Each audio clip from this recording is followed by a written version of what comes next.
फिर बोलो। जैसे शास्त्रों में कहीं आया है कि ज्ञानी को कृत्य का बंधन नहीं होता। हाँ, ज्ञानी को कृत्य का उसका बंधन क्या नहीं। मतलब है? उसका मतलब ये है, जैसे कलेक्टर है, तो कलेक्टर को यह बंधन नहीं है कि वो रोज रजिस्टर पे जाके दस्तखत करेगा हाजिरी के। मालूम है कि वो कलेक्टर है, काम करेगा, मिलेगा, लोगों से जुलेगा, काम करेगा।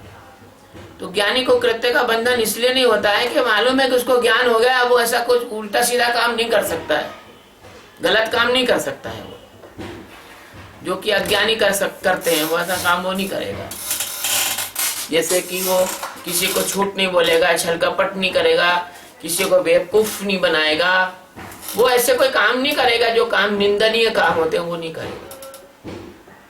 इसलिए ज्ञानी को कृत्य का बंधन नहीं होता, क्योंकि ज्ञानी अंतःकरण के तल के ऊपर उठकर परमात्मा में जीता है, और परमात्मा उसके अंदर की गवर्निंग अथॉरिटी होती है। वो तुम्हारी तरह बुद्धि में, मन में नहीं जीता है। वो तुम्हारी तरह परिस्थितियों के निर्णय मन बुद्धि के से नहीं करता है। ज्ञानी को अंदर प्रज्ञा जो खड़ी होती है, वो परमात्मा अस्तित्व ही उसके अंदर खड़ा होता है।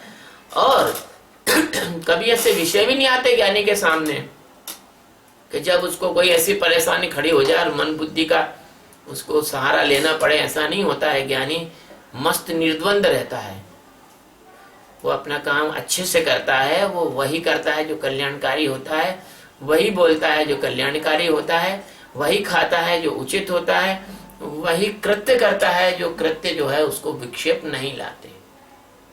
स्वामी ज्ञानानंद जी एक बार एक बैलगाड़ी में कहीं जा रहे थे, पुराना जमाने की बात है।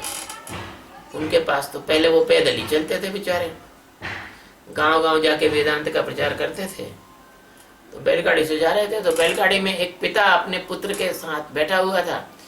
तो आपस में वो पिता पुत्र की निंदा कर रहा था, पुत्र पिता की निंदा कर रहा था। और स्वामी जी से बार बार पूछता वो उसका पिता, क्यों स्वामी जी ये बात सही है ना, इसको ऐसा नहीं करना चाहिए ना। तो स्वामी जी ने कहा गाड़ी रोक दो। गाड़ी रुक गई। स्वामी जी गाड़ी पे से उतर गए कि तुम लोग जाओ, हम ऐसे बेवकूफ नहीं है कि तुम्हारी हाँ में हाँ मिलाते फिरेंगे। तुम पिता सही है कि पुत्र सही है, हमें उससे मतलब नहीं है। ज्ञानी को मतलब नहीं है इस जगत की माया से। मैं तो अपन लोग तो फिर भी थोड़ी बहुत बात कर लेते हैं। जो धारदार आदमी होता है स्वामी ज्ञानानंद जी जैसा, उसको तो मतलब ही नहीं है। कृत्य वृत्ति से उसको कुछ लेना देना नहीं है, ना उसका कोई बंधन है और ना वो कृत्य करने पर मजबूर है। कृत्य करने की उतने ही कृत्य करता है जितना उसके जीने के लिए आवश्यक है।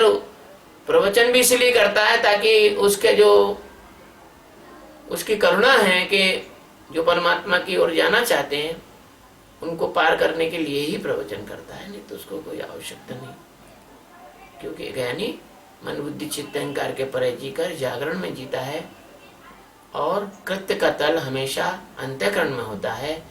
अंतःकरण के ऊपर वो कृत्य का तल नहीं होता। जैसे हवाई जहाज को साइकिल का बंधन नहीं है, क्योंकि साइकिल सड़क पर चलती है, हवाई जहाज आसमान में उड़ता है। ऐसा थोड़ी कि हवाई जहाज जो है वो साइकिल के ऊपर रख के चलेगा। ये तुम्हारे कृत्य जो है साइकिल के समान है, मोटरसाइकिल के समान है। और ज्ञानी हवाई जहाज में उड़ने, हवाई जहाज है वो उड़ रहा है आकाश में, उसको तुम्हारी धरती के कोई बंधन उड़ते समय लागू नहीं होते हैं। इसलिए अगर संतुष्ट हो गए हो तो ठीक है, और नहीं संतुष्ट हो गए तो भी ठीक है। शिव।